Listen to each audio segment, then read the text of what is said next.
Hello everybody, this is Mr. Donnan. Happy Halloween and welcome to my kitchen. Today we are going to learn how to make vampire denture cookies. I'm going to show you an example of these delicious and gross and creepy and wonderful Halloween treats right here.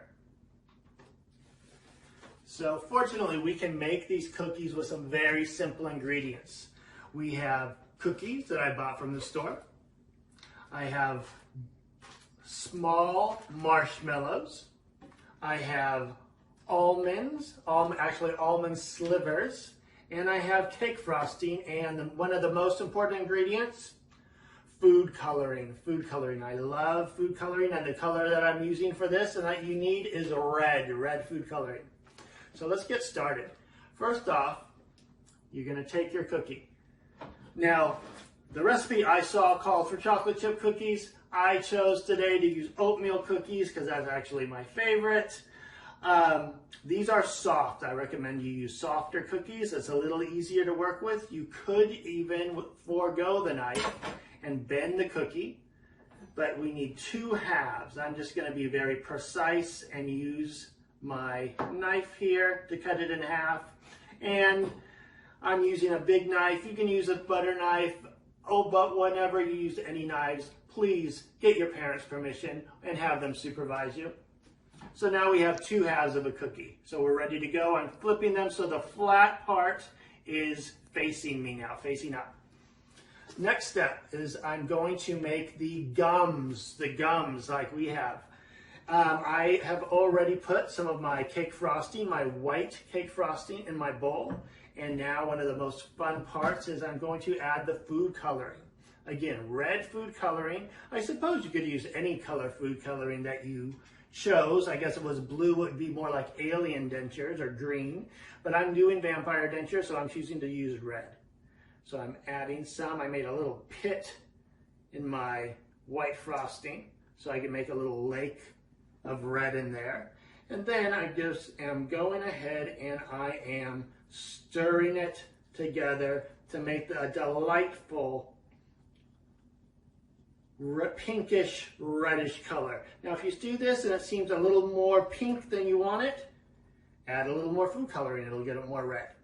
So now I'm going to go ahead, I'm going to take this frosting and I am adding it, I'm spreading it onto one of the halves of my cookies.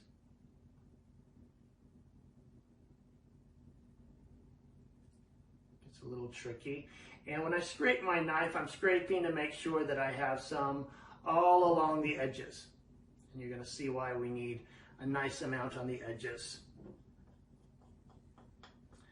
as we go to the next step.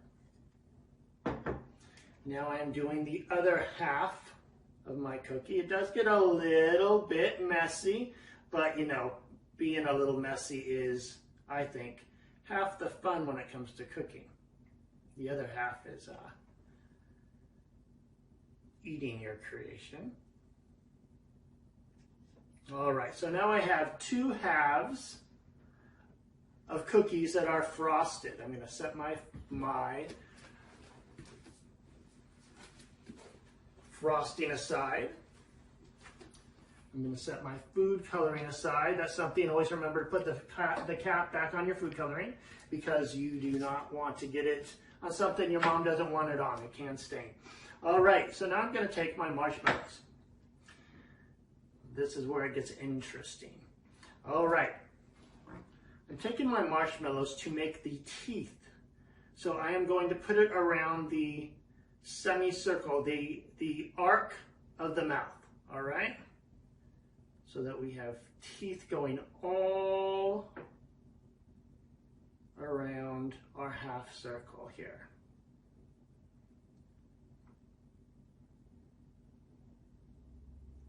Takes a little bit of time, not too much time. There. Now here's the thing.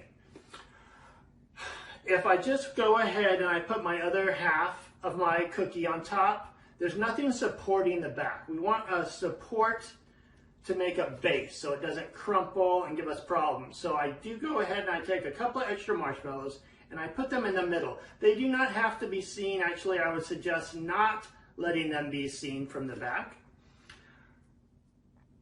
And you're just putting them right in the middle. Again, this is just to give it support. So I use about 3 marshmallows to do that, and who doesn't like a little bit of extra marshmallows anyways, right? So now that I have a support in the back and I have my half circle covered with teeth or marshmallows, I am now putting the top on. And you might need to give a little push to some of these teeth. Now, wait a minute. These are wonderful, creepy, and delicious dentures. However, they're not really vampire dentures yet, are they? This is where we add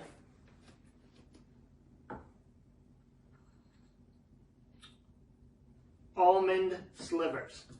Now, if the intent is that the frosting will hold them in. I have a lot of frosting here. If you feel like you don't have enough frosting, go ahead. You can get your knife or popsicle stick and just add a little bit more. And then just go ahead and stick that fang or almond sliver right